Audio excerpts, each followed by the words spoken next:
Hi, welcome back to the workshop for the continuation of the Thinline Telecaster build. Okay, so in the last episode we did the finishing work on the neck, so we've got that all sprayed up. That's now drying, ready for its polish, which will probably happen in a week or so's time. So it's now time to get back on with the work on the body. Well, the next thing we need to do on this body is to flat and polish the lacquer up to the finish that we want. But before we go any further with it, I just want to make one final check.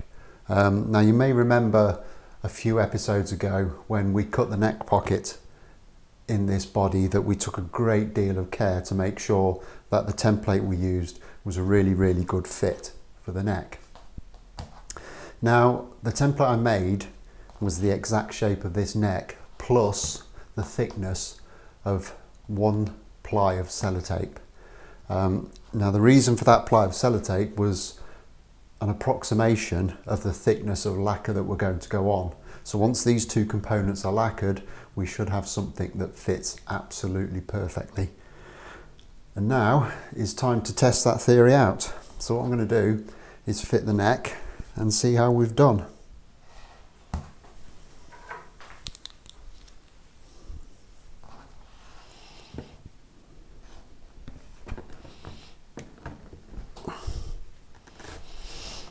Okay, and that is a very nice tight fit. Now they say the test of this is if you can pick the whole thing up by the neck without any screws or anything holding it all together, you've got yourself a good fit. So here we go. Yeah, that's spot on. And just to prove I wasn't cheating. Okay. So with that established, I'm going to take this back out again and we can start prepping up and getting ready to sand and polish this body. Okay, so it's time to start polishing this out. I'm going to explain the process that I use. I'm not going to pretend for a second that it's the only process that there is for doing this kind of thing. However, it's what I've done for years and it's always given me really good results. Just for information, this kind of work, rubbing down and polishing stuff, played quite a big part in my professional life for a fair amount of time. So I've done a lot of this kind of thing, but that was a fair amount of time ago. So I fully accept that things have changed. So materials have moved on, the kind of sanding products you can buy, the kind of polishing products you can buy now have moved on a great deal from when I was doing this professionally. So while this is the way I do it, you know, there could be much better ways of doing it that I just haven't come to terms with yet. I have committed to myself that I'm going to look into some of those new products to see if there are better ways, just really because you should always be kind of continually striving to improve what you're doing. Having said all that, I am working with a traditional lacquer on this job, so it's a traditional material that hasn't changed for a very long time, so therefore the techniques that I used years and years ago should still work. Okay, so with all that said, the basics of what I'm going to do are, I've got a pot of warm water. It's got some hand soap in there, so it's not washing up liquid, it's not dish soap, it's hand soap. And that's in there just to kind of help draw any particles and imperfections, grit, dirt, etc. from the paper, so it's not going back onto your job. Okay, so I'm going to stick a couple of pieces of paper in there just to soak for a couple of seconds. I'm starting off with 400, but I'm only going to give it a very light pass with 400 just to knock the big high spots off. And I'm also going to be using an eraser as a backing pad. It's a small flexible eraser. Okay. Once I've gone over this with the 400, I'll then move up to 600, 800, 1200 wet and dry paper. Now you do see people talking about kind of sanding stuff down to 3,000–4,000 grit before they get onto the polish. I'm not saying that's wrong. If that's what they want to do, that's absolutely fine. I'm not going to be doing it in this situation purely because the polish that I'm using has actually got a lower P value than say P3 or P4000. So I'd be effectively sanding down to one grade and then going back several grades with my polishing compound, and I just can't see the point in that. The compound that I'm going to use will give this an absolute mirror gloss that is easily good enough for what I want. And I think that should be the judging factor. If the polish that you're getting from a technique works to a level that you're happy with, job's a good one. Okay, so I'm going to bring you in closer. I'm going to start on the back,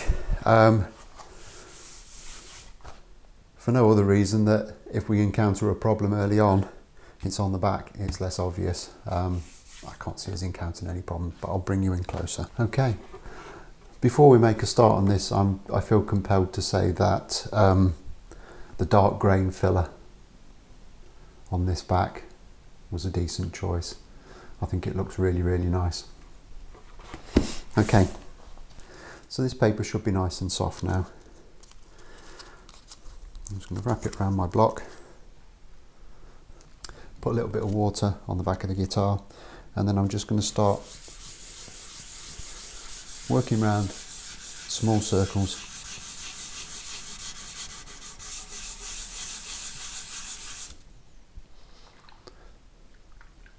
Rinsing the paper off regular intervals.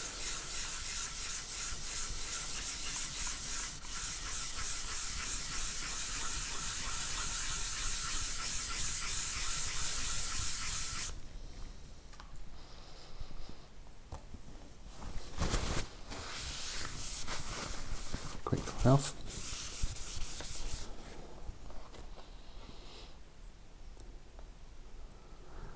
And I'm just looking at that, trying to catch it in the light. And what you'll see at this grit is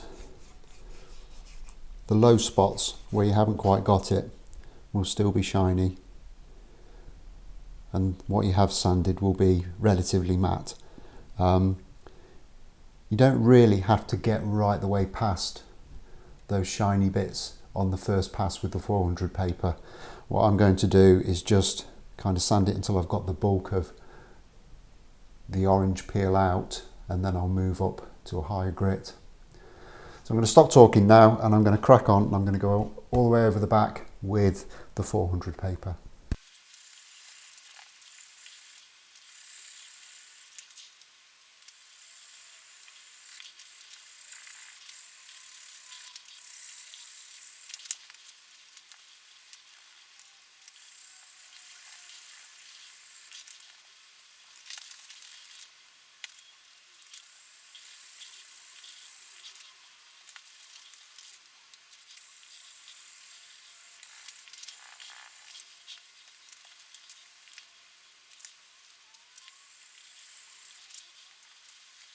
Okay, so I've been over most of that.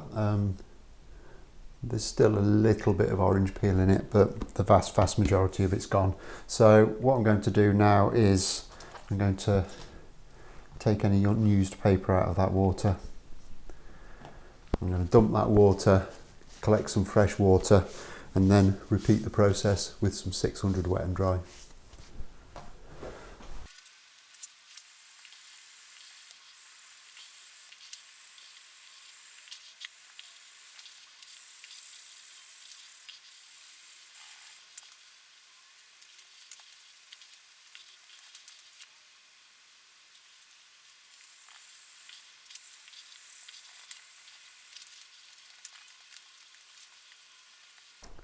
Okay, so that's been taken to 600 grit now, and you really can't see from this camera angle, but all of the orange peel is out now. There's the odd tiny little shiny spot, but I'll get those with the next couple of grits. I've still got a little bit of orange peel around this edge, but I'm going to try and keep away from this as much as I possibly can. So what I'll probably do is, once I've gone to 1200 grit on the back, I will just go around this very edge with 8 or 1200. You really don't need to do much on these radiuses. There's so little contact area that it polishes up really, really quickly. I could argue the case for just doing it with the buffer, but that also has risks of burning through if you're trying to do too much work at that stage. So again, I'm going to go and change my water, change my paper, move up to 800 grit, and we'll give this another go.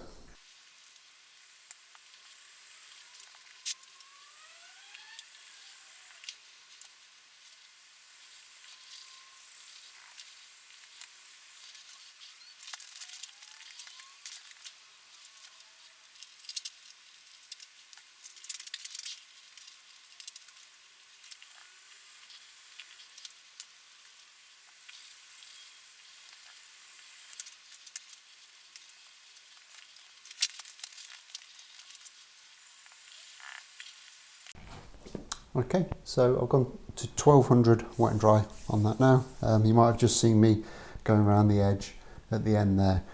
That was just with some 1200. Couple of little things to bear in mind as you're doing this and you're working your way through the grits. Every time you get to the end of one grit, so say you've got to where you're happy with 400 grit, chuck all that paper in the bin. Okay, so all that used 400 grit, just throw it away and then move on to your next grit, so 600 grit.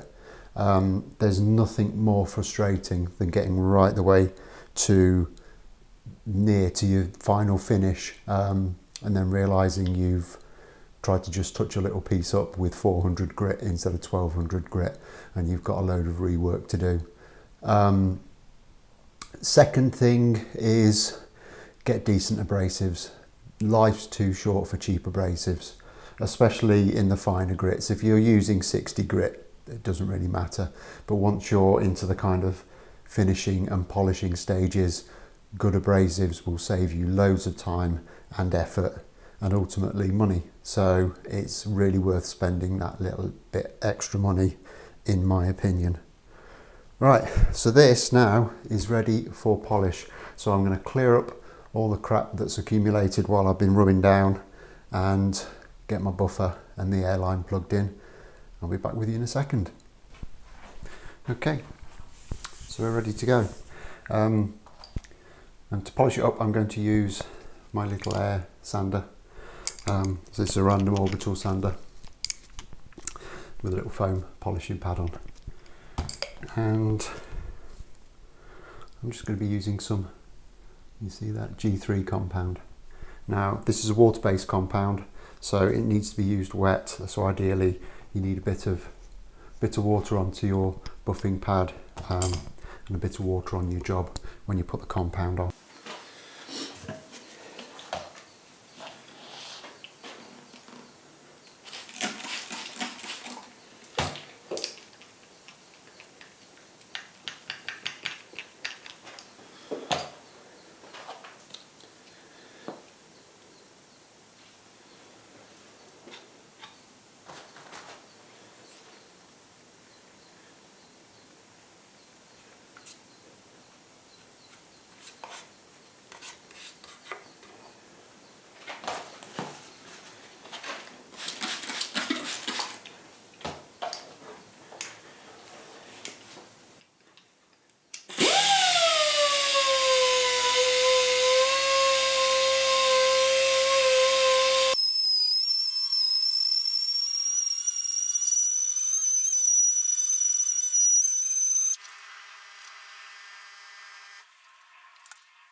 Okay, so I've been polishing for about probably 10 minutes now with that little buffer, and it's not quite done. There are a few little bits where I might need to do a little bit of rework just to get it absolutely spotless. but hopefully you can see the lights reflected in that. That is properly shiny. I can't really do it justice from that angle, so I'll clean everything up and then see if we can get a better shot. But so far I'm really happy with that. Okay, this is a much better shot and you can clearly see how shiny the back is from here. So now it's just time to go through the same steps on the front. I'm not going to film it all, it's just exactly the same as I did on the back.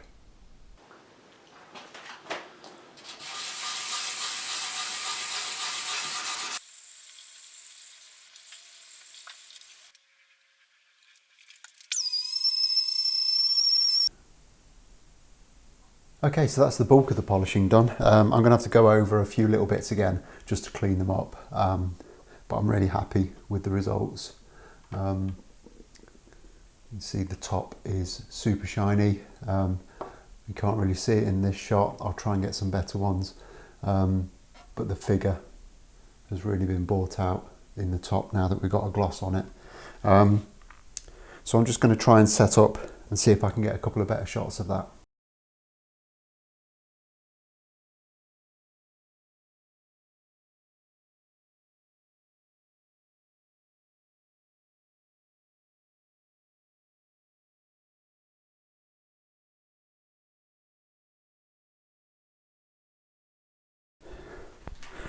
Okay, so I've got this all cleaned up now, and there was a lot of crap on the edges of the body, which was just old compound and dirty water, etc. And I've cleaned all that off now and it's looking really nice. However, I couldn't clean this little piece off because I've burnt through the lacquer. I thought I got away with it. I don't quite know how I've done it, but I've just completely gone through all the lacquer back to the wood there.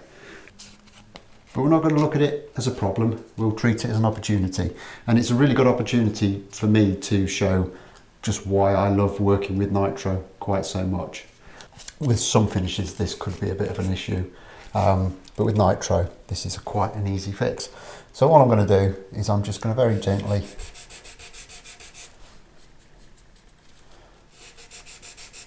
just give that a quick scuff with a bit of 400 paper, and I've got a little bit of nitro in my airbrush, and all I'm simply going to do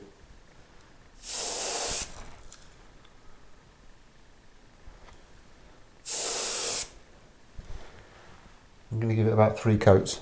So I'm going to leave that for perhaps 10-15 minutes between coats, and by tomorrow morning that will be hard enough so I can blend it in, and then that will be fine until such time that I can go back and give it a proper polish when it's hardened off in a few weeks.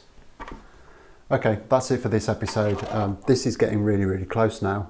I've probably got 5 minutes work to do in the morning just to touch in that repair that we've just done.